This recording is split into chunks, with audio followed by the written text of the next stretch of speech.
Listen, it's true. We're all trying to eat better. But healthy breakfast doesn't have to be boring! Because Magic Spoon has the amazing flavors you love, but without all the bad stuff.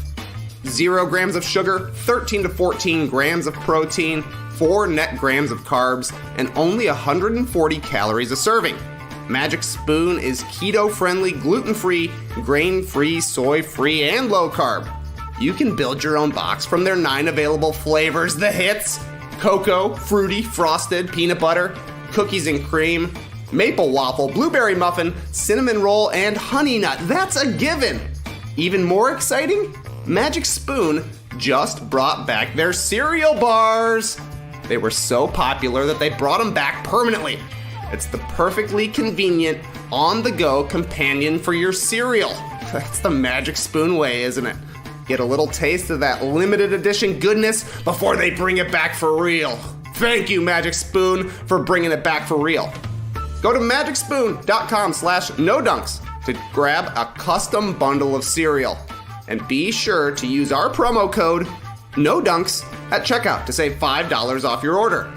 Magic Spoon is so confident in their product, it's backed with a 100% happiness guarantee. So if you don't like it for any reason, Magic Spoon's gonna refund your money, no questions asked.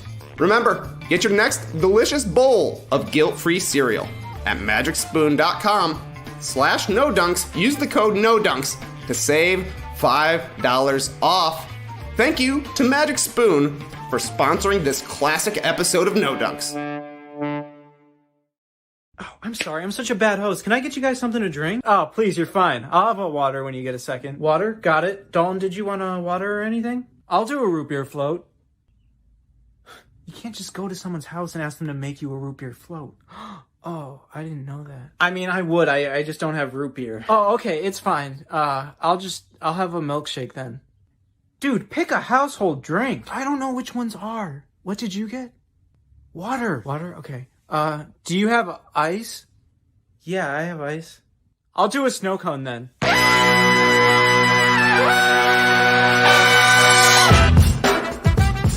Good morning, sweet world, and welcome to the No Dunks podcast on the Athletic Network. It's Thursday, June 9th. I'm J.E. Skeets here in the yard, and alongside me, thanks to the power of technology, we got Tass Mellis. You're going to get this podcast. We also have, joining us from Boston, the Top Shot hot boy himself, wearing a very tall green hat, Trey Kirby. Top of the AO to you!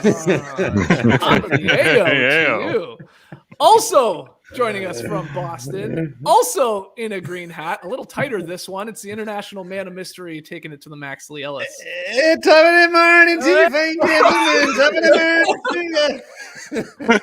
And filling in for JD this week, back like he never left, it's podcast producer Andrew Schlecht. What's up, Andrew?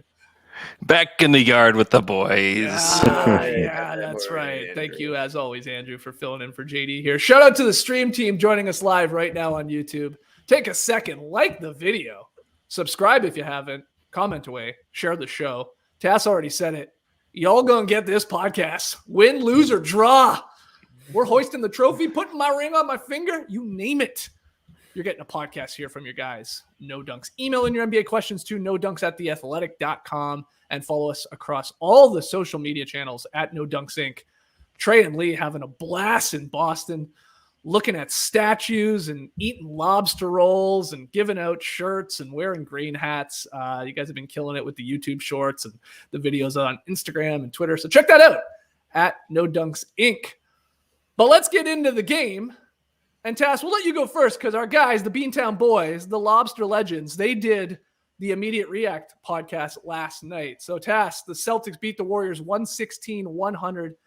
They take the 2-1 lead here in the NBA Finals. What jumped out to you last night in Game 3? Well, Celtics jumped out to a great start, responded really well after being outplayed in Game 2. Mainly Jaylen Brown in that first quarter. He was monstrous. Some good space in for the Celtics. The Warriors, I think, were pretty slow to close that space. And then Jaylen Brown took advantage. He was so in control never getting too deep into traffic, taking his time, the drives, the threes. He just couldn't be stopped. You had Gary Payton saying, "No fucking way. No fucking way," after he hit a three over him. Don't worry, I won't swear. I'm not like the No Boston swears faithful in there. No, I wouldn't do that. But Jaylen Brown, 17 points, 3 assists to start this game, scored or assisted on 24 points there in the first quarter on those 17 points and 3 assists in the queue. So the Celtics up 11 after 1. Then Jason Tatum started rolling. He was finding that Curry matchup in the second quarter. The Celtics were 10 of 14 on field goal attempts when they targeted Curry, which is a big, big number. Now, Warriors fans will say, "Whoa, Steph got into foul trouble because of a bad whistle." Now, there were some bad calls on Steph. I totally agree. You almost have to admire some of the flopping by the Celtics, like Derek White going horizontal on the third foul when Steph touched his arm, trying to get Steph's third foul, and it worked. But just like game 2, I don't think it was the bad whistle that won or lost this game. The Celtics got a bad whistle in game 2, but that wasn't the difference. I think the Warriors got a bad whistle here in game 3, but that's because the Celtics were freaking bringing it, and they were able to get the calls because they were the more physical team. So what it actually was the Celtics getting after it on the glass. 15 offensive rebounds, 15, grabbing 40% of their misses. That's a ridiculous number. I know people were watching this game saying, "Oh, the Celtics are bigger, more athletic," but that's not what happened in game 1 and game 2. The Warriors did a way better job, 7 and 6 offensive rebounds in the first couple games. But you got to think as we go forward here, are the Celtics wearing the Warriors out to some degree? We saw it in the finals last year when the Bucks were able to overcome the Suns. But still, we were all watching for the third quarter, right? We were all just waiting to see, well, are the Warriors going to do this thing? And even though the Celtics got up as many as 18, the Warriors were able to take a 1-point lead in the third quarter. But there were too many lousy possessions, as I was saying about the offensive rebounding. Like, they just allowed the Celtics to get open shots. The Celtics had a 3-on-5 at one point because not everybody was pushing it up the floor, and were still able to get a wide open 3 from Grant Williams with a minute left in that third quarter while the Warriors were trying to make that push. I don't know how you get an open 3 when you're 3-on-5. Just a huge flub there. There's so many flubs, I think, from the Warriors in the third quarter. The Warriors had that instance where Draymond Green lost the ball on the offensive end. It went out of bounds. Horford steps out, gets the ball from the referee, and still is able to throw a 70-foot pass to Jaylen Brown for a score. I think they were just getting beat down the floor. So even though they won the third quarter by 8 points, continuing this trend, it could have been way more. The Warriors, it could have been up going into the fourth, but that's when the Celtics took it home. Offensive rebounds, Jason Tatum really doing a good job, and a lack of boxing out by the Warriors. And that potentially got Curry hurt with 2 minutes left. They didn't box out. And that would be the end of the series if Steph Curry was hurt. But as I show you here on the stream team, he had a little sly smile after sitting down after that injury. So I think he'll be fine for game 4. But they were outplayed in this one, despite Curry's 31, Clay's 25, and Andrew Wiggins 18. You should expect to win when you get those numbers. But Brown, Tatum, and Smart, beauties, 27, 26, 24. Draymond had a bad game. His intensity was lacking. As he said on his podcast, I listened to a Draymond Green podcast today. We'll get into that. But the Celtics were just tougher. Absolutely just tougher in this one. One of my favorite discussions from the Immediate Reaction podcast last night, guys, was the two of you trying to figure out the finals MVP votes for game 3. And who played the best for the Celtics? And you guys were going back and forth. Was it Tatum? Was it Brown? Was it Smart? I think you could even throw some love to Robert Williams, who I thought had an incredible game for the Celtics, looking very spry with the 4 blocks, 3 steals, 8 points, 10 boards. But it was toughly, right? Because you had 4. I mean, really, Grant Williams was great too. You had like 5, 6 Celtics contributing where you only had like 2 guys on the Warriors.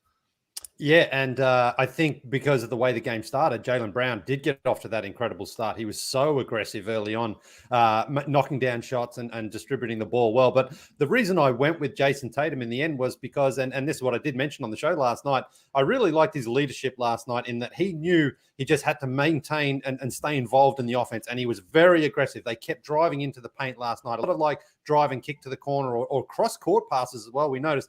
But most importantly, you want your star player to just be continually involved. He doesn't have to score every time. He doesn't have to shoot every time. But the Warriors had to know that Jason Tatum was going to be involved in the play a lot of time. And he often attacked his defender, whoever that was. They went at Steph, of course, a lot. If it was Andrew Wiggins, he went at him because he is the star player on this team. He's an all-NBA first team player this season. So you want to see him take it, step up in those moments, because that third quarter run did come from the Warriors. Chas mentioned there, they took the lead there. And that was at a moment where it's like, oh, maybe the Warriors, they're going to do this again. They're going to steal this game and steal back home court advantage. But I really like the resiliency shown by the Boston Celtics. And again, led by their star player, Tatum, by just making sure that his team kept their composure. They went on a nice run. I think they went on about a 20-8 run just after the Warriors took the lead there, and he was instrumental in that. So I think that's it. He hasn't had a huge scoring series. He didn't score all that many in game one, but he had a lot of assists. Game two, he had a good scoring game, but of course they got blown out, so it didn't really matter. But I thought last night, just his general sort of command of the game and being where his team needed him to be at the right time really stood out to me. So Jaylen Brown's great. Marcus Smart was also brilliant. I mean, this is a big difference here. Steph and Clay were good for the Warriors, and that was really it. They didn't get to, I mean, Wiggins was fine, but he wasn't all that good. For the Celtics, they had multiple contributors in different times of the game. And Robert Williams, you've talked about him already. I thought his impact in his 26 minutes was huge last night. He got the steals, he got the blocks, he got some oops, and his presence just contesting shots. When he wasn't on the court a couple of times, you could see the Warriors attack the paint there. They knew that it wasn't quite the same without Williams there. But overall, this is a very, very impressive victory here by Boston, because teams often get off to a big, hot start. We know a first quarter, first half lead doesn't mean anything in the NBA. That happened last night. The Warriors pushed, but then the Celtics really counterpunched. And I thought that was really what decided the game. How loud was the TD Garden, Trey? Oh, it was lit, Skeets. Yeah. We were talking afterwards. We ran into John Schumann, Mike Wright from NBA.com as well. Outside of a Raptors game that Schumann pulled from deep within the archives, kind of a unanimous agreement that this might have been the loudest arena we had been to. It was so loud, especially in the first half, especially anytime Draymond got involved in any sort of skirmish. The only time it quieted down a little was in the third quarter when the Warriors went on their run, had a 7-point possession. People started getting a little nervous then. But shout out to the Celtics. They were able to respond to that, as they have been responding to basically any sort of adversity since January. To be able to bounce back from a 7-point possession in the midst of a huge Warriors run, when you know that that's kind of been the story of the series so far, I thought that was super impressive. Tass, you said you listened to Draymond's podcast. Did he explain why he played like garbage? Yeah, it was odd to hear Draymond say he kind of got in his own head. After game two, all the talk was, maybe he's, ruffling other guys' feathers. Maybe he's playing a little too aggressive, or whatever people were saying. And he basically said, I just thought about it too much. 2 days off in between games 2 and 3, and then a 9 p.m. start. There was a lot of time to kind of get in my own head, and he didn't bring the intensity. He just wasn't meeting the moment with any sort of intensity. One-on-one, late switches, rebounds. It was a bad night for him overall, offensively and defensively. So that's the problem. I think Draymond not playing a good game is pretty much why the Warriors lost this one. We've seen it before earlier in the playoffs when he gets into like a big skirmish in one game, he almost goes too far in the other direction, trying to not make waves for any sort of extracurricular activity. But he had more fouls than points, rebounds, assists. Robert Williams was just jumping over him for every offensive rebound. The Celtics scored 52 points in the paint. The Warriors were just a little too scattershot. Like Leigh mentioned, the Celtics were clearly trying to find cross-court passes. And when they were doing that, they were getting open looks. And then the defense is kind of all over the place, which gives you huge offensive rebounding opportunities as well, which the Celtics were able to cash in on. So Draymond has to be obviously the Warriors' best defensive player. And he didn't really bring much defensively last night. And then on offense, he did nothing, like not interested on offense at all. Yeah, I thought it was telling when, I think it was in the first quarter, Jaylen Brown was going off, like you said, Leigh. Draymond blocked him, and he had some shit to say to him. And then the very next possession, Jaylen just went right at Draymond, left-hand layup, just blew by him, scored over him easy. I was like, oh, yeah, we're not getting an elite Draymond Green game here on both ends. I'm with you, Trey. I thought he was sort of like outclassed a lot on the other end where he's like usually going to shut down guys, but the athleticism and the size was rearing its ugly head here for the Celtics in both the Williams, of course, Al Horford. And you said the point in the paint's differential, 56-26, I think it was in the end, Tass. Like, yeah, there was Marcus Smart baskets where he was just like driving at Steph Curry. Boom. Curry would bounce up. Now, a little bit because of the foul trouble. Like, Curry can't be playing as aggressive defensively, but he did that like 3 or 4 times, Marcus Smart, I thought.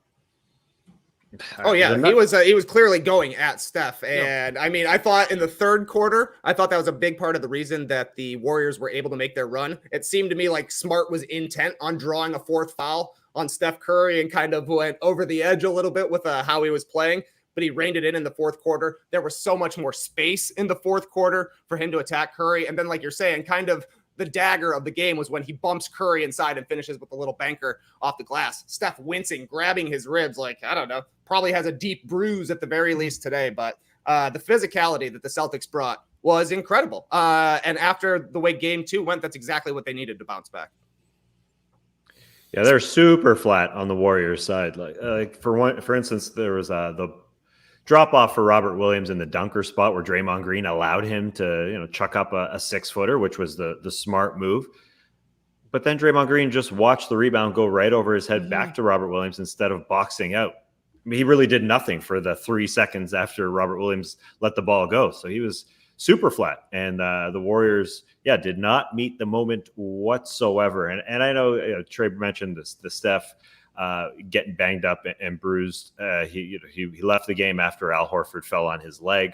Again, another offensive rebound that no one boxed out on. So there was a scramble for the ball.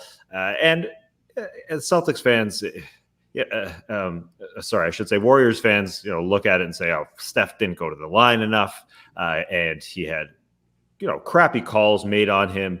And that's why it sort of took him out of the game. And there were a couple bad ones for sure.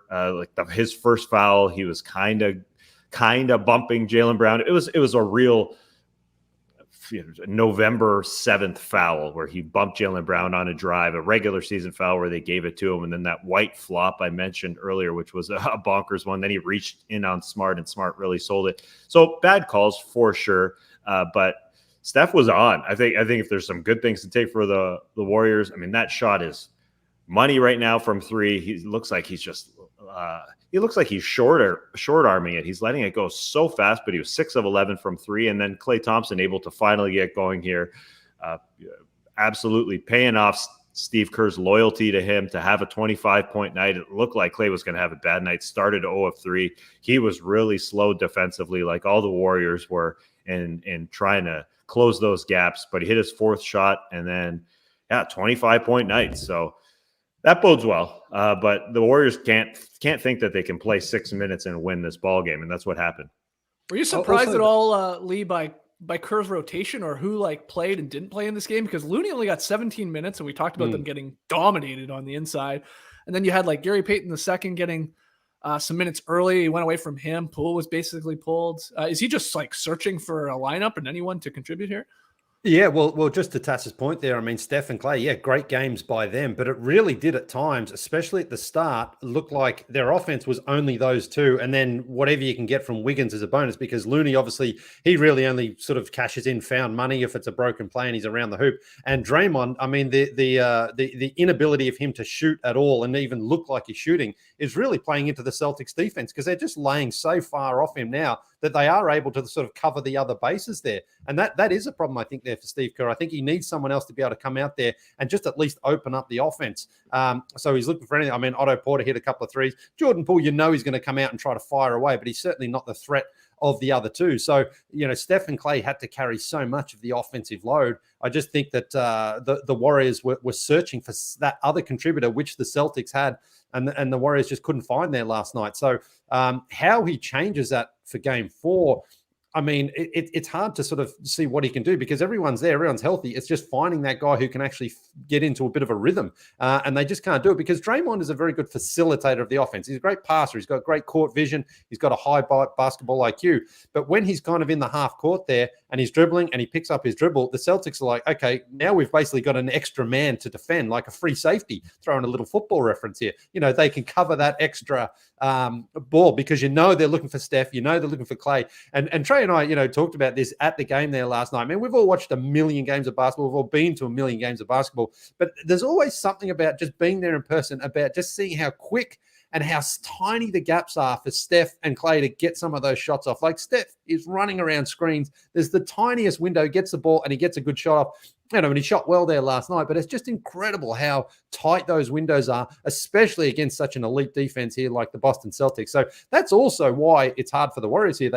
Their offense, they like the ball to move around. They like guys to get open, but the Celtics have been very well prepared. I think Ime Udoka's done a fantastic job scouting and just being like, if Steph's coming around like a multiple screen here, or whatever the situation is, those other guys have got to be ready to close out and not give him those open looks, which we have seen in those couple of games in San Francisco earlier. It was a couple of times it was like, wow, Steph's got so much room. It stands out for a shooter like him. But last night it didn't feel like that. He outshot that incredible Celtics defense, and again, seeing it in person is just a whole different experience.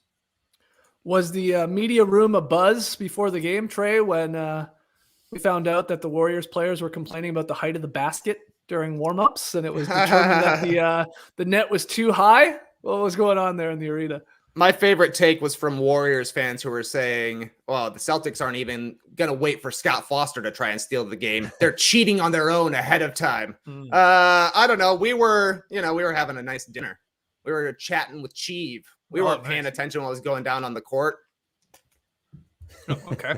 No, it's pregame. It's pregame. No, I know. I mean, I'm just asking. The best part was Steve Kerr said, it's a good thing the game starts at midnight. Plenty of time to fix it. That was the best slide.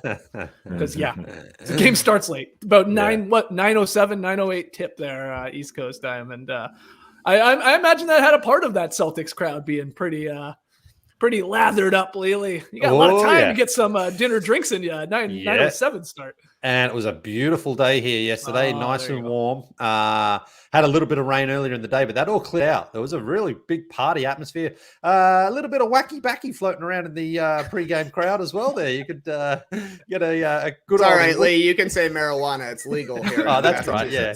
I'm still not sure if it's legal or not, or where it's legal. But Trust me. the fans were all in a good, happy mood. There was nothing sort of crazy going on outside the arena there. And Trey and I had a nice little meal to prepare for it.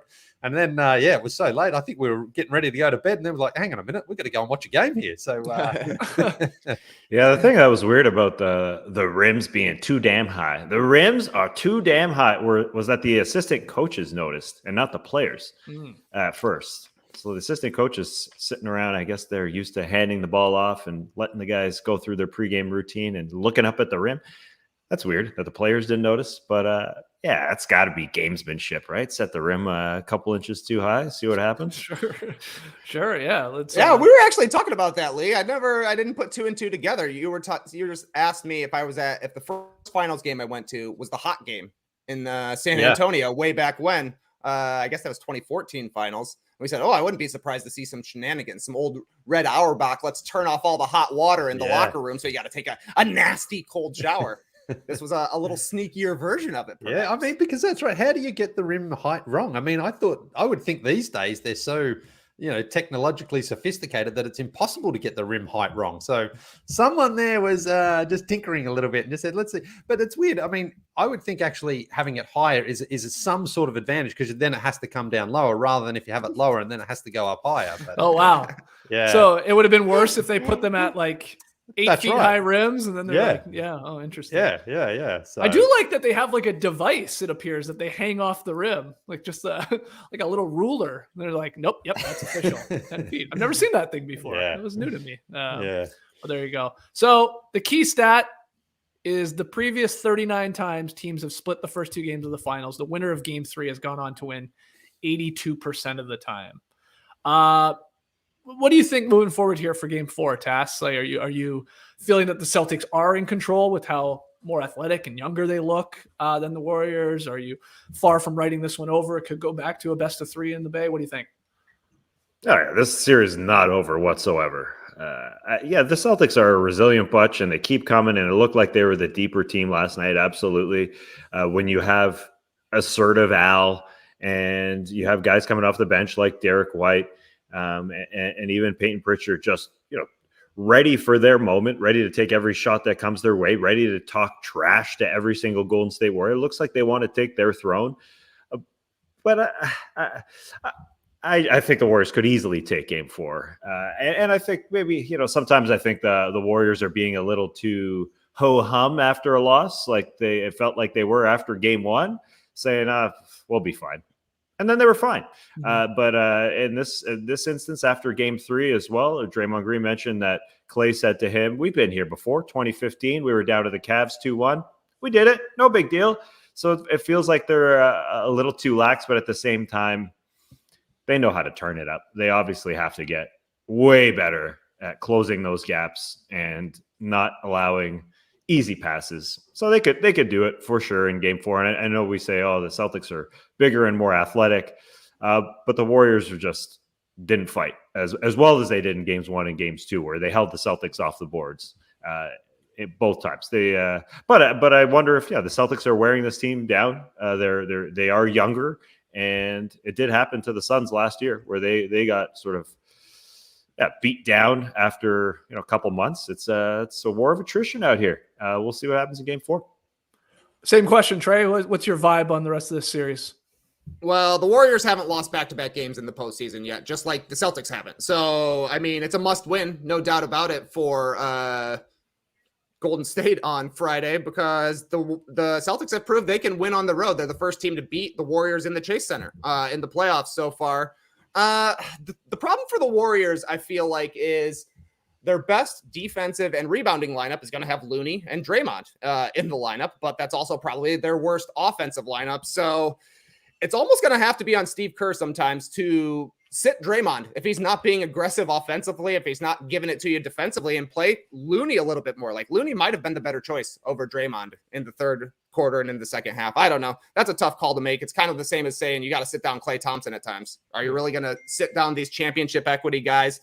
Not very likely, but all I know is that the Warriors last night got great games from Curry and from Thompson, and they lost. That's pretty surprising. Usually when those guys play well, go for, 60-ish points, they've got a really solid chance of winning.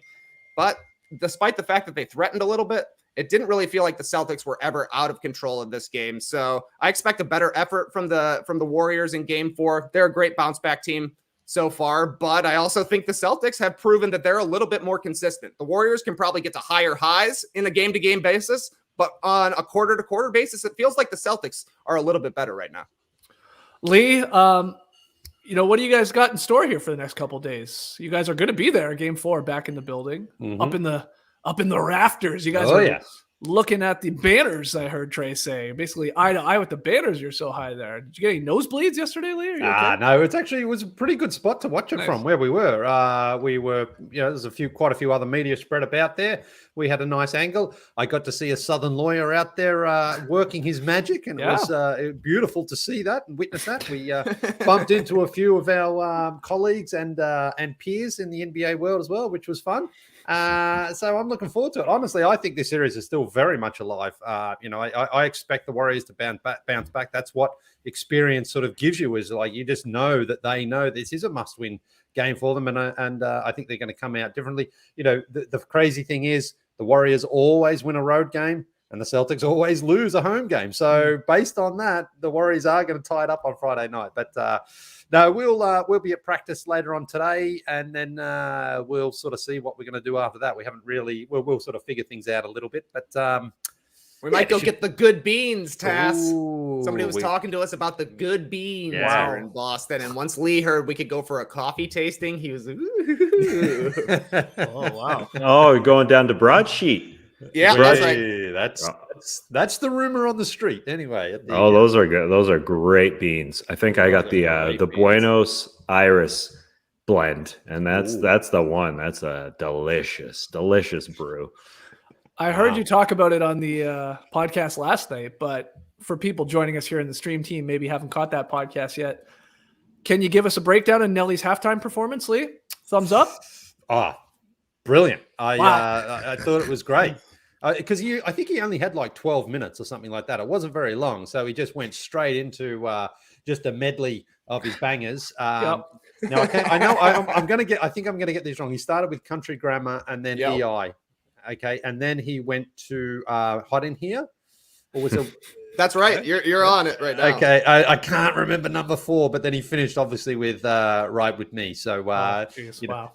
Yeah, Oh. no dilemma, unfortunately. No Kelly Rowland. She didn't come out and join him. I was hoping for that, but unfortunately it didn't happen. But Nelly was great. Yeah, I thought he had good energy. And Trey and I tried to kind of figured it out that why he was there in a Jason Tatum jersey. He's from St. Louis and Tatum is from St. Louis. So that was the connection there. Yeah, Tatum was pumped. I think Deuce took a photo with Nelly. I saw going around that St. Louis connection there. Yeah. He was excited to see him. Who do you know who's performing Game 4? Any idea? Has that been released by the NBA yet? No. It's going to be Murphy Lee. He's doing What the Hook Gonna Be. He's going to do the whole song. It's his only hit. Wow. Yeah, Lee, who would you like to see in Boston? You still want one of the Wahlbergs? Or? No. Paul McCartney was actually playing the day Trey and I arrived at Fenway Park. Wow. If we'd known that, I think we might have caught an earlier flight. We would have gotten up here a little bit early. So maybe if PMAC's still in town, maybe he can come out and hit us with a couple of bangers. But PMAC. Yeah. No one's ever called Paul McCartney PMAC. Somebody please Photoshop Paul McCartney's head onto that picture of Tracy McGrady wearing gigantic pants and send it to us and we'll retweet it. There you go. PMAC. There you go. Yeah. Let me jump in with this comment because I was watching Nelly yesterday with Danielle. I was watching the halftime show from my couch. That's why you don't watch the broadcasting. You watch the NBA app. You can see what's going on in the arena. And I looked at Nelly. I thought, how old is this guy? He's 47. And here in the stream team, No Name Cards mentions Jason Tatum's mom and Nelly were high school friends, apparently. Wow. That's freaking weird, but it makes sense. It's like 25 years older than Jason Tatum. Now, Nelly is getting a little Drake-like. He's courtside for whatever team will allow him to sit there. Sure. You know, he was a Charlotte Bobcats owner once upon a time. He's big. He's in the arena at Charlotte all the time. But now I guess the St. Louis connection gives him a pass for sure. But I don't know. I mean, I don't know if it was the levels, but the guy backing him up was louder than Nelly. Like the guy who finishes his lines. Like Nelly wasn't going all out. He wasn't singing every word. He just got up from his courtside seat. You gave him a mic and he started singing. That was funny because that they were showing him in the second quarter courtside, and we were like, shouldn't he sort of be rehearsing or getting ready or doing something backstage? But instead, it was just like, all right, here's the mic. Go out and hit us with a couple of bangers, and he did it. I mean, that's a true showman, though. He doesn't need time to prepare. He's just ready. Showman himself. Yeah. Well, we always have the debate of how much did Nelly get paid for that? Worked 12 minutes, got courtside seats. What did he get? What was the paycheck for that? I'm always. I mean, he was iced out, so Nelly's doing all right out there. Yeah, well, for sure. I mean, and that's the thing. Like, it's like it's got to be a certain amount for him to even do it. You would think. I don't know, but any guesses, Trey? 50,000. Yeah, I was gonna say maybe 25, but it's the finals. Finals bump. Finals bump. Sure. Yeah. Listen, next time we need Matt Austin playing the guitar for Ride With Me because that's his classic guitar song. He kills it on Ride With Me. Any other notes, guys? Random notes from the arena or watching tasks or about the game on the court? Anything else you wanted to address from the Celtics taking game 2, 116-100 last night? Well, the fourth song was that one that goes, I was thinking about you, I was thinking about me, I was thinking about poo, I was thinking about pee, or whatever it was, like one of the later era Nelly bangers. Poo-pee. But it's interesting that you mentioned Deuce took a picture with Nelly because, like, Deuce isn't that old. Has Nelly had a hit since Deuce has been born? No way. No way. No, Yeah. I don't think Deuce wanted to take the photo. I think he was told to take the photo. Yeah, he's like, you're gonna want this in the future when Nelly's in the Rock and Roll Hall of Fame. Yeah. I think Nelly's career was a bit like probably Penny Hardaway from like 2001 to 2005. He peaked and he's kind of just been living off it since then. But I think so. I mean, I don't really remember anything too much after that. Okay. Well, it looked like You guys were depicting a Nelly album. It looked like Trey was in his suit and you were in your sweats there, Leigh. Trey was wearing the blaze. You were in a dress shirt, I guess, actually. Yeah, he was wearing a dress shirt. Yeah, I was wearing a nice shirt. Kept it cash, though, eh, Leigh? Yeah, I mean, casual, business casual, you know. I mean, I'm like the coaches these days. They don't need a shirt and tie anymore. And, as long as you got a nice, clean shirt, you're presentable, I think that's fine.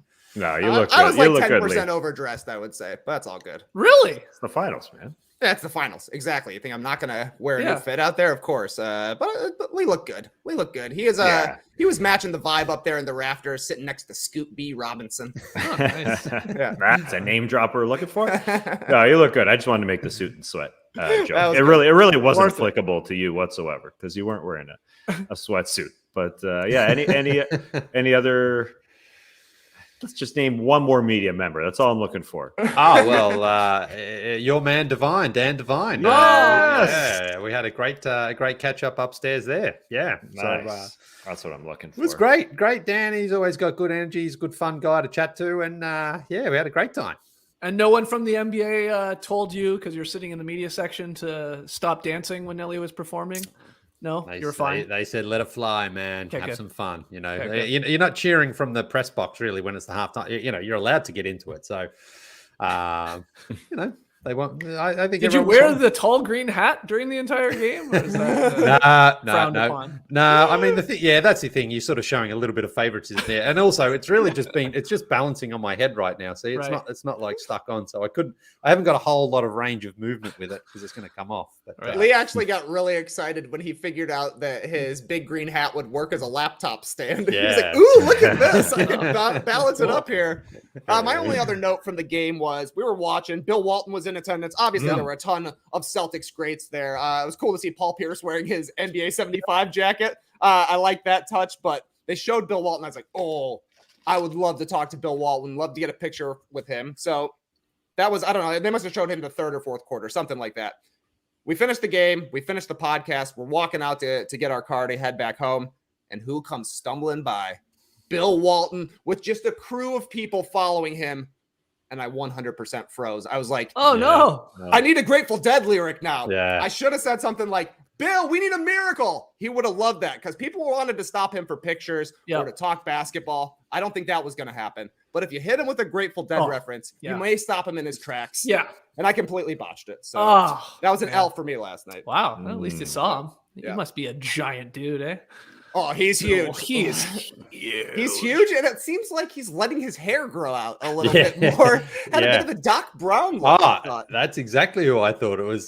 He just come out of the time machine, I think. And but that's the thing. Bill had the big smile on his face, and I wondered because I know you have interviewed him, Trey. I was like, I wonder if you will recognize Trey because Trey often gets recognized. You know, he's got the big beard and that there, but.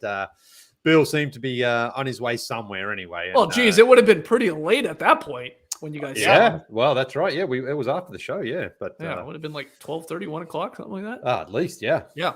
Wow, Billy. Any wacky backy smell from Billy? I didn't get close enough, but I would say probably a good chance there was. Yes. All right.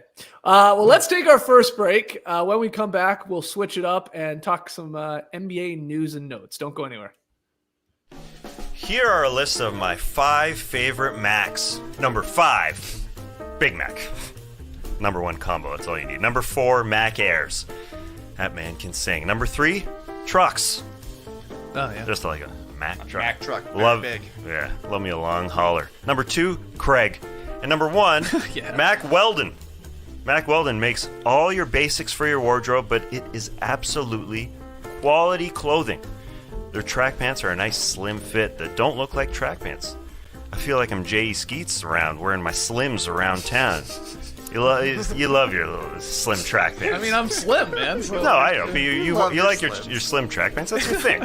Fit track pants, yes. Fit, okay. Yeah, I don't know. Slim, What do you call them? Slim? Sure. It's your go-to. Anyway, a lot of companies say their clothes are multi-use. You can wear them business, pleasure. Take them to work, take them to the bar.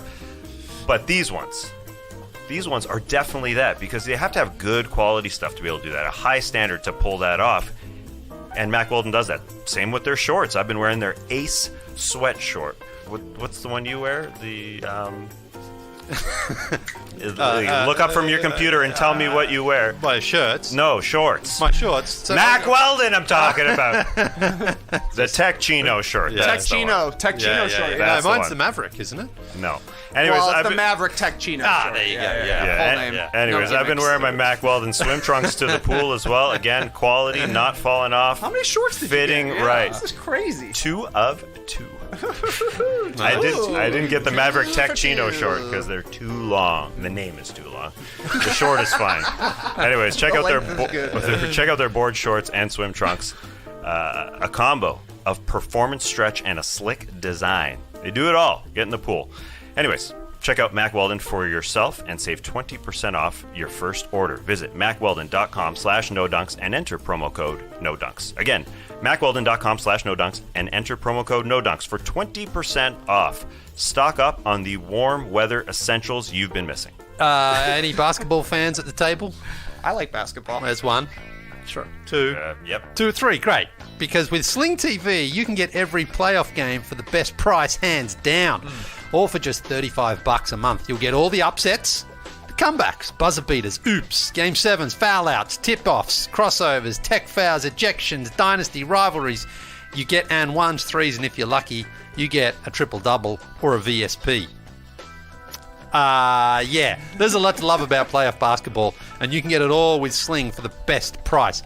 But there's still more to watch, so just because the season's over doesn't mean you're out for TV. Sling has all your favourite live sports, news, and popular TV shows on channels like ESPN, Tint, Tibus, ESPN, TNT, TBS, MSNBC, CNN, and more.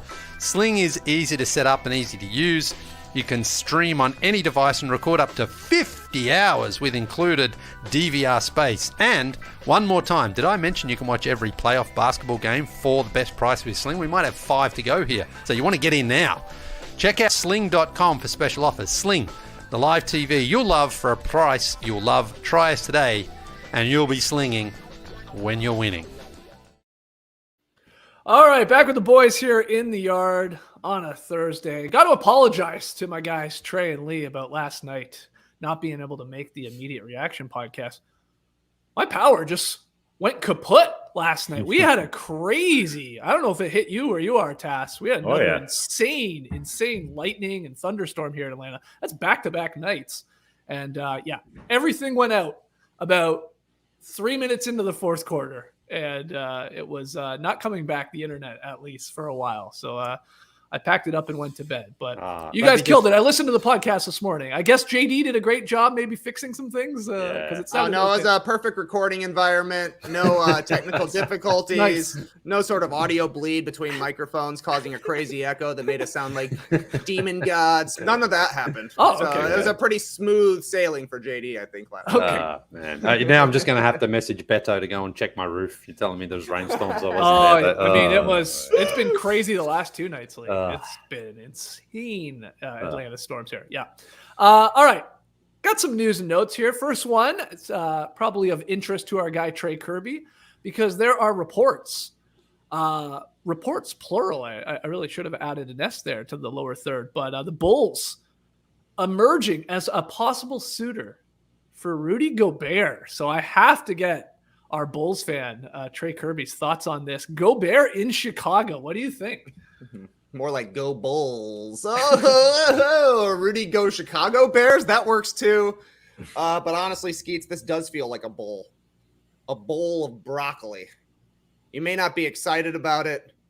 You're not even sure if you want it, but you got to get those nutrients. You got to eat your vegetables. And this feels like a vegetable sort of move for the Bulls if they're really able to pull this off.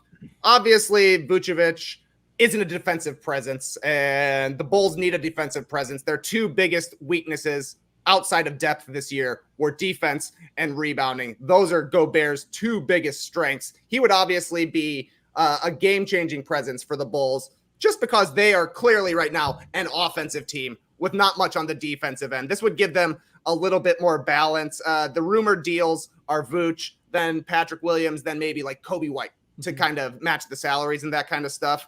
You'd be kind of giving up early on Williams, but you got to trade something to get something back. So I don't know. I'm not enthused about the idea of Rudy Gobert becoming a Chicago Bull, but that kind of trade might be necessary for them to continue to be a solid, at least playoff team. I don't think that this would elevate them to championship status or anything like that, but it probably makes them a solid playoff team going forward. And as we saw this year, they're a playoff team, but as we saw for the second half of the season, they're probably in the bottom half of the Eastern Conference playoffs. Maybe this elevates them to a more solid status, like a 5th or a 6th, rather than anywhere from 5th through 10th. So I could see it happening with Vucevic being an expiring contract after next season. This would be, it seems like a solid time to be able to trade him.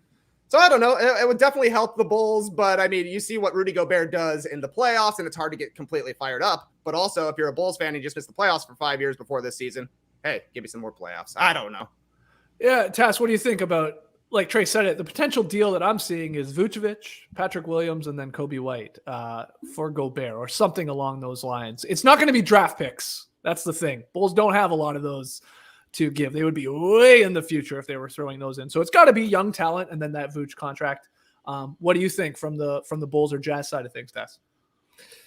Well, the Bulls kind of went all in last year when they traded 2 first-round picks plus Otto Porter plus Wendell Carter for Vucevic, and then they'd be turning around and going even more all in, trading their young player in Patrick Williams, their youngest guy that really has some potential. I mean, Kobe White, I guess you can throw it in that same category, but they'd really be going for it. But at the same time, if you're able to turn Vooch, who's going to be 32 this year, and not looking like his 2 years ago self, into Rudy Gobert, even though you'd really be going all in on, like Trey said, probably just a solid playoff team, and you've already gave up your draft picks, I think you just gotta bite the bullet and do it, because Rudy would help so much. And Patrick Williams, he's a number 4 pick. It was kind of like them also giving up on Wendell Carter Jr.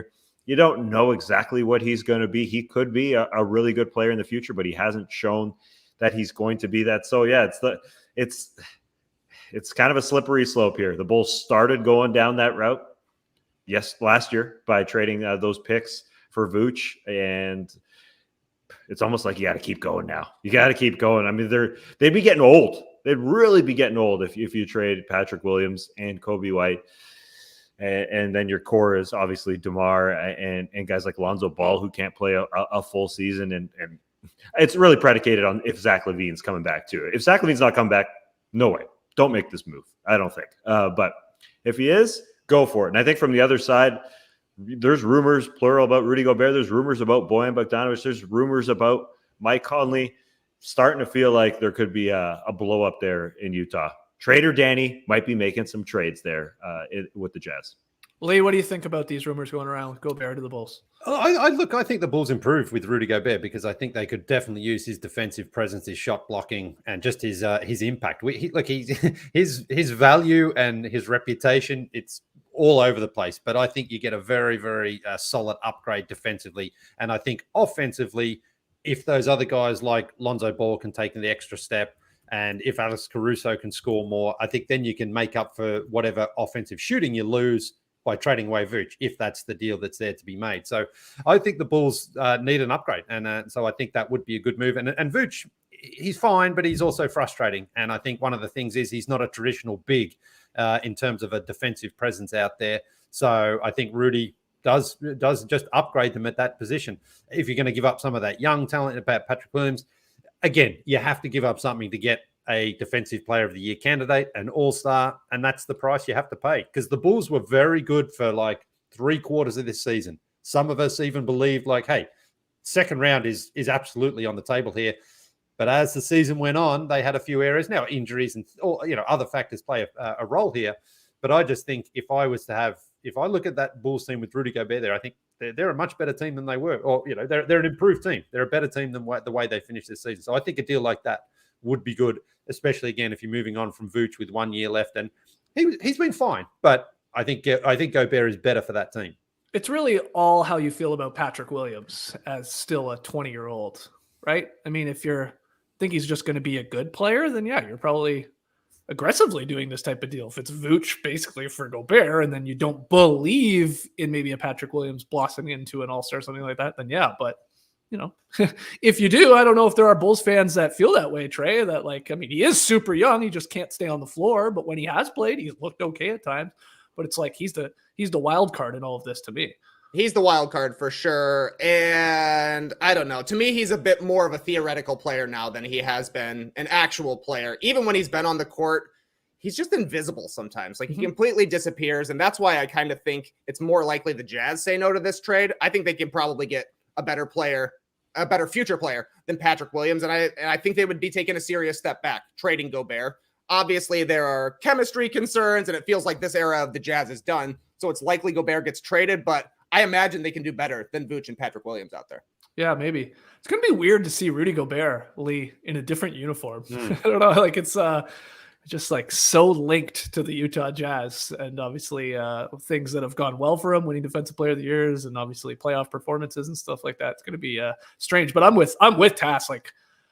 It sure feels like they've picked a direction, and it's going to go with Mitchell and Gobert, maybe Conley, maybe some of these other guys are available for the right price here, and that they just are finally making this decision to just pick one and rebuild their team differently, I think.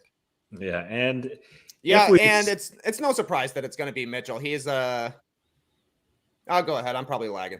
Yeah, I think you are a little bit. Go ahead, Tass. I'll just say, if we see Rudy Gobert in another uniform, I think he might be appreciated a little bit more, because it's just not going to happen in Utah. But the casual NBA fan not even casual NBA fan, I think all NBA fans will start to appreciate what he does a little bit more if he ever wears a different uniform than the Utah Jazz uniform.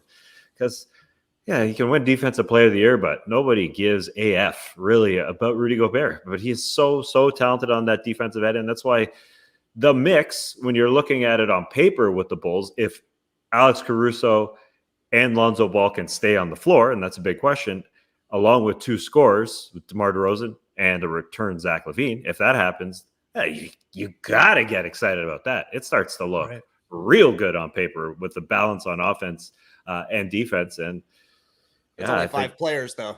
Yeah, that's the problem. If they trade 3 for 1, they didn't have much depth at the end of the season anyways. So you've got a starting 5, and then you got to tinker around the edges, because Gobert does have a big old contract, so it's kind of hard to match salaries with him unless you've got your own big contract of your own, and the Bulls don't have that. So I don't know. This is weird. The Jazz have to break up this team.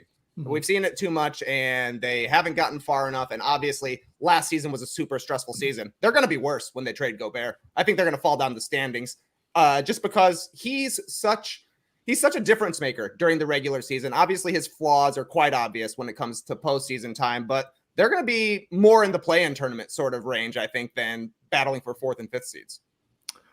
This next piece of news is a fascinating article from The Athletic. It's come out that the Suns were dealing with a COVID outbreak that may have impacted their ability to perform there against the Mavs in that Game 7 where they got just destroyed. According to The Athletic's reporting, 6 different individuals, including one player, tested positive for COVID either late in that series versus the Mavericks or just after it ended. I think they're saying the unnamed player, maybe right after it ended. The Suns and the NBA have both said that the team did not violate any of the league's health and safety protocols. And this includes reporting and testing and sitting personnel out that have tested positive for COVID-19. But anyway, highly recommend everybody go check this article out, theathletic.com/no-dunks if you want to read it. But yeah, what's your takeaway from this, Lee? Well, my takeaway from it is that the way that teams have to report the virus basically is down to an honor system. Sam Amick and Joe Varden here did a great job with the reporting here, and that's what it came down to. So only if you basically showed symptoms would you then have to test, and then you have to report that test. And this is something I have wondered about, because we know Steve Kerr missed a couple of games. Al Horford down in the Miami series missed the game. Now we're at a different stage, obviously, of COVID, because a lot of people, in fact, I would say most players in the NBA, except for a couple, of course, still have been vaccinated and boosted. And so then your recovery time is a little bit quicker than if you haven't been vaccinated.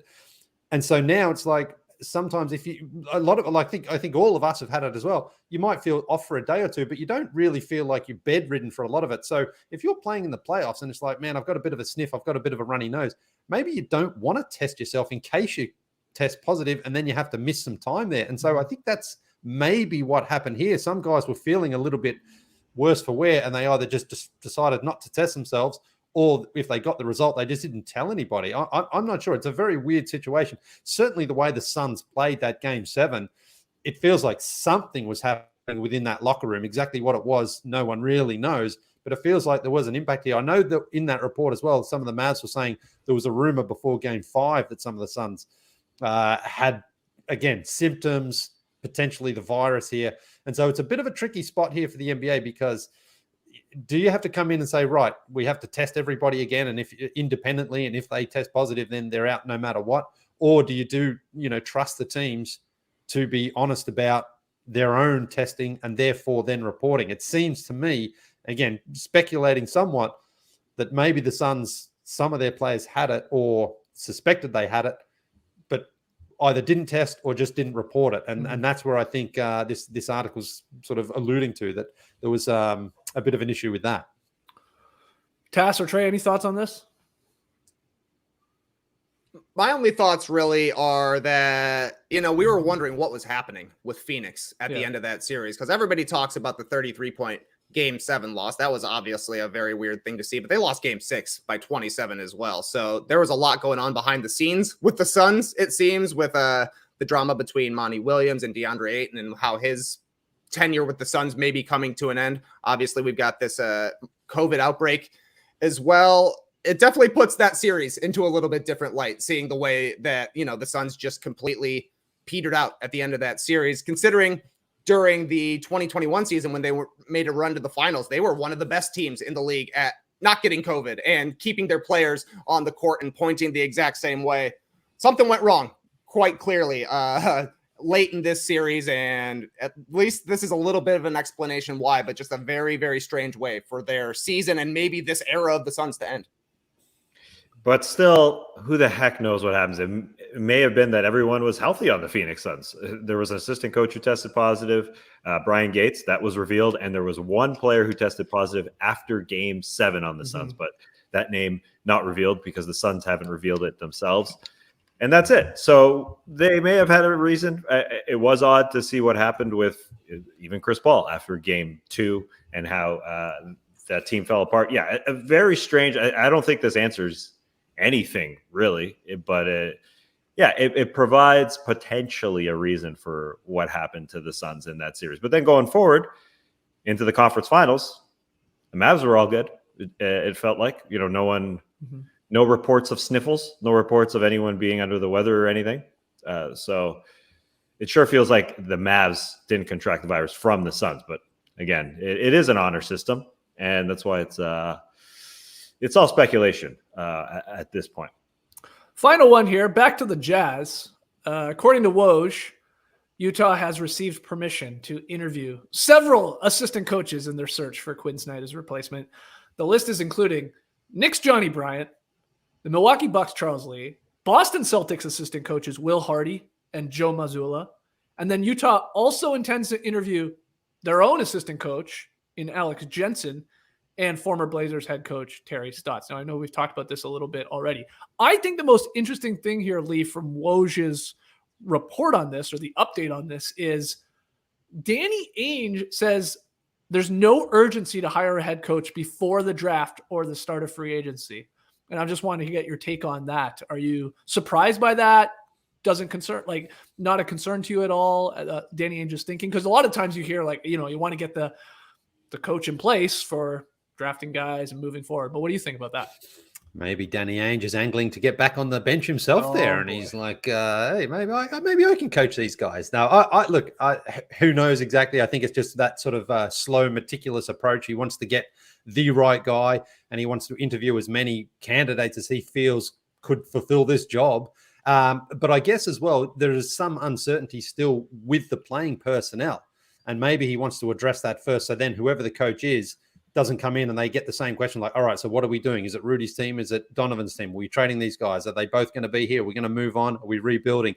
So maybe Danny Ainge's thought process is, let me take care of that side of it first, and then the coach will have a bit more of an idea of what we expect from him, given, as we probably expect, they'll make at least one large move here, trading one of those guys. So that's all I can think of. I mean, again, Danny Ainge, as the newish GM there. I think he's been there about a year or so now. He wants to make an impact and he wants to sort of build this team. He did a good job there in the Boston Celtics there. I mean, he won a championship and he left behind a pretty good roster as well. So I guess he's trying to take that same approach where he's like, let me figure out these things on my own timeline. He knows there's going to be plenty of good candidates, and I guess he'll just decide when he feels the time is right. Woj also in the article says that Jensen, who is the assistant coach for Utah, he will be the primary coach for the Jazz offseason. And I guess he's expected to coach Utah's summer league team too. Right? Not that matters at all, but you're in control of these things, and I wonder if he can impress. Maybe he does get this job. But there's a lot of names, Tass, obviously floating around here. I don't know if you have any thoughts on who gets the job ultimately. Yeah, it's interesting that the Jazz could potentially go internally for sure. I just think up top with Danny Ainge, he's just been bottling up this need to make some trades for so long. It's just going to happen. they're going to start rolling him, and he'll get Justin Zanuck, the GM, to do the dirty work. You make the calls and all that, but Trader Danny's going to make some trades. I think they're going to start flowing, and you can hear the excitement in my voice because I know NBA fans are going to be excited here in a month when all this stuff starts to go down. Even a month, I say, around the free agency, but even around, the draft is 2 weeks today. Yep. So that could happen then. Exciting stuff. Are you saying you're getting excited for an emergency podcast when Rudy Gobert gets traded to Trey's Chicago Bulls? Yeah. Oh, yeah. I will go Bear. I will go there and do. I know it wasn't amazing, but whatever. Yes, I'm ready. Okay. I'm ready to talk Rudy. Love me emergency podcast. I will do an emergency podcast for a 4-way trade involving Serge Ibaka, Marvin Bagley II, Dante DiVincenzo, and somebody else. Yeah, somebody else. Another guy. I guess How was that? The Trey Lyles Oh, stuff happening from Detroit. You're so close, too. I have no idea what the answer is, though. Are we doing an emergency podcast, Trey, when, I don't know, Johnny Bryant gets named the Utah Jazz head coach? Or no? No. What coach would earn an emergency podcast? I don't think even Popovich retiring would be an emergency podcast. That would maybe lead an A block if it's a slow news day. Phil Definitely Jackson seems like a Phil Jackson coming if he back? comes back, okay. If Yeah. he comes back, we're doing an emergency triangle cast for sure. Okay. Yeah, that's a good question. I can't think of really. Lee, is there anyone else that we're like, wow, we got to talk about this right now? Wow, Derek Fisher just got fired. That didn't really cause anyone to go for an emergency podcast. No, it's tough. I mean, Spoelstra, but obviously nothing's going to happen there. I don't think so. Oh, It's tough. you're saying someone getting canned is it an emergency? Yeah, I guess out of nowhere. If Popovich gets fired, Okay, that would be Straight up interesting. fired? That would be interesting. yeah, but maybe would call for an emergency podcast. Okay, we'll see who Utah ultimately decides on. Though again, Danny Ainge is in no rush by all accounts. We might have the draft and maybe trades like Tass said and start a free agency, and they may not even have their head coach in place yet. It's very possible. And Tass is right. It might just be a case of Ainge being like, we don't need one more voice coming in here. All of the voices in the Jazz front office are pretty fresh. Like you said, Skeets, they've got Alex Jensen there who's going to be handling kind of like the day-to-day coaching stuff. Yeah. They're going to continue to run things by him, which maybe that puts him in a nice position going forward. But he's like, let me focus on this. I'll get the players. We'll bring in a guy to lead them thereafter. Yeah. All right, let's take our final break. And when we come back, Tassie has got tweet of the night. Don't go anywhere. I am pumped to tell you all about the new Starbucks Baya energy drink because, well, I just had a new Starbucks Baya energy drink. Yeah, this morning. Oh, very tasty.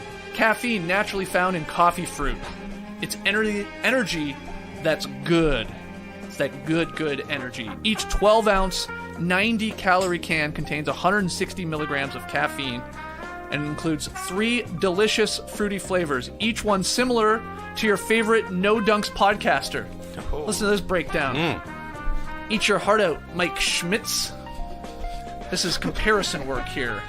AKOC, watch this. There's mango guava. That would be Lee. Because it sounds exotic. Okay. There's raspberry lime. Raspberry lime. That's Trey.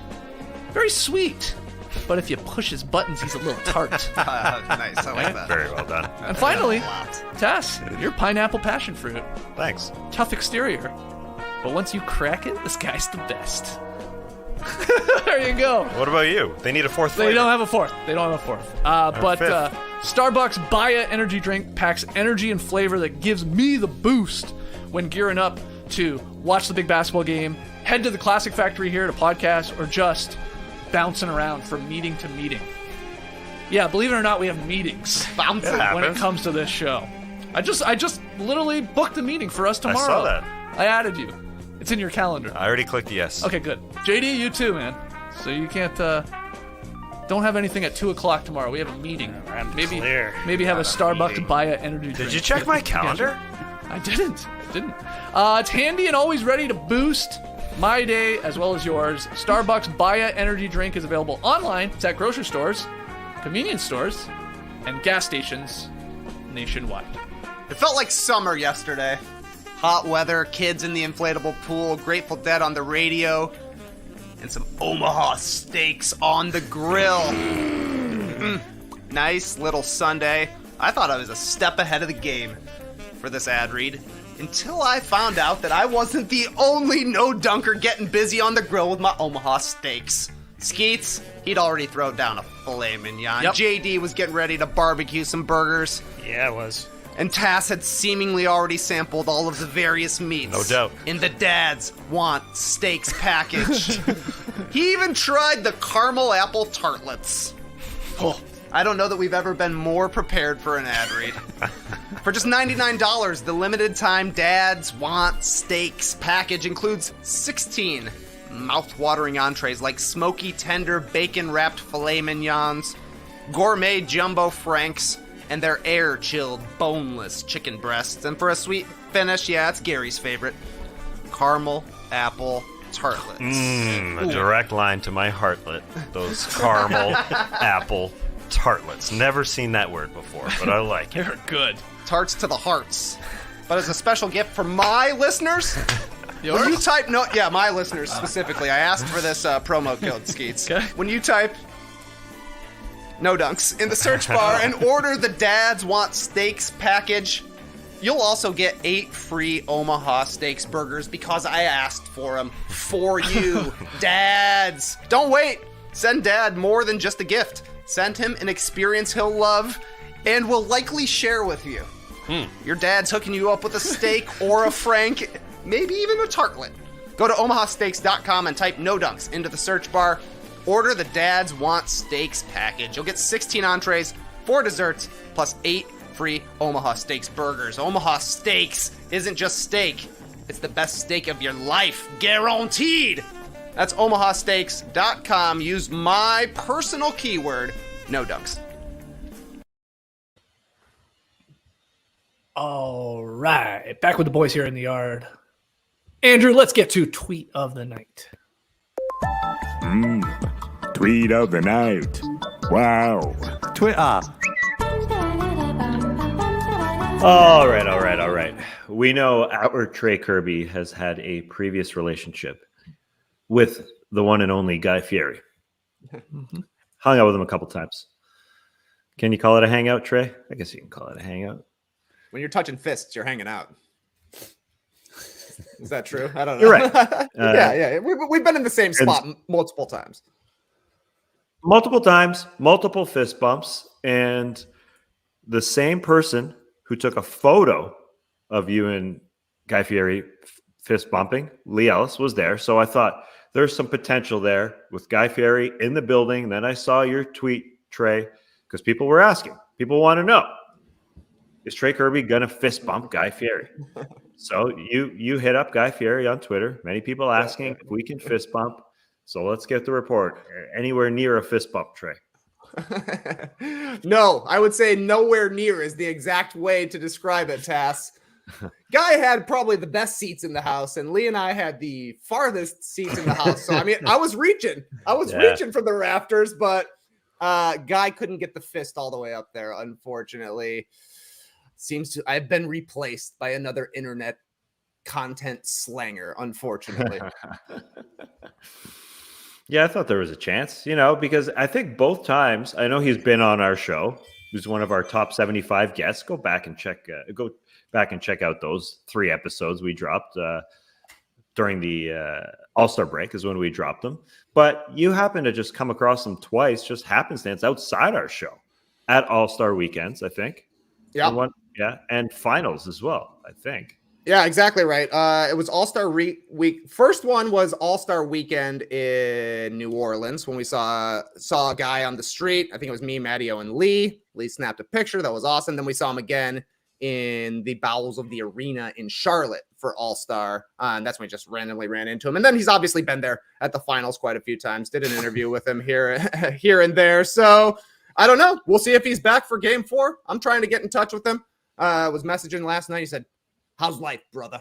But I was already asleep by then. I saw he was wearing a Guy's Grocery Games ring, which gave me an in. I said, "Hey man, how can I get one of these GGG rings?" He said, "Yeah, right." Well, there's a restaurant. One of his is just open around the garden there, I think, as well. There are a lot of signs. Yeah. Wow. Yeah. Go check it out today, Lee. Yeah. We are still planning the afternoon, so we've got some coffee. Maybe we'll go and see Guy. Have a little bro down with Guy Fieri. Awesome. Well, you asked for it. We got it here, Trey. Lee calling Paul McCartney PMAC. And oh, yeah, buddy. Trey said, somebody out there tweet a photo of Paul McCartney's head on the classic Tracy McGrady giant suit photo. And a couple people came through, but here's the first one I saw. It's from Jocko S. And really well done. So there's PMAC, the big sleep. The big sleep. Yep. It looks exactly how I imagined. Yeah. Perfect. I don't know if I can see Paul McCartney wearing a suit like this. He was super stylish in the Beatles documentary that was out earlier this year. He did like a big pant for sure on the cover of Abbey Road, so maybe he'd be interested. But that's more of a David Byrne sort of suit, if you ask me. Yeah. Our buddy John's getting married this weekend. I hope he's wearing a suit like Tracy McGrady. He likes them baggy, but we'll see. Maybe we'll have a customized suit there. All right, great stuff, guys. We're going to call it there. Email in your NBA questions to nodunks@theathletic.com. Follow us on Twitter, Instagram, Facebook, TikTok, @NoDunksInc. You got to make sure you're following us because who knows what Trey and Leigh will get up to today in Boston, wandering around. How's the weather today, Leigh? It looks like a nice day. Well, it was pouring with rain this morning. Conflicting reports. The radar on the Weather Network says we've got a clear afternoon, but the actual hour by hour breakdown says it's going to rain this afternoon. So I'm not sure who to believe, but I think we'll just get out anyway and see if we can maybe sip some coffee and have some laughs with some bros. We'll see. Did you pack an umbrella? Or maybe you can borrow one from the hotel? Nah, I don't believe in umbrellas. If it's going to rain, I'm going to be out there in the rain like it was yesterday. Hey, listen, if you are watching right now, we might have another drop of a shirt at some place in the city yesterday. Location. Wow. Yes, yesterday we dropped one in the Boston Common there, and someone came along and picked it up. So pay attention, follow us on socials, and we'll see if we can drop another one and have some fun with that. Okay. Again, follow @NoDunksInc on all the social media channels. Grab yourself an athletic subscription as well. Go to theathletic.com/NoDunks. What's so funny, Lily? Umbrella deniers unite. Yes. Okay. I like the idea that umbrellas don't exist. You're just denying their complete existence. Sorry, they don't exist to me. Yeah. Well, listen.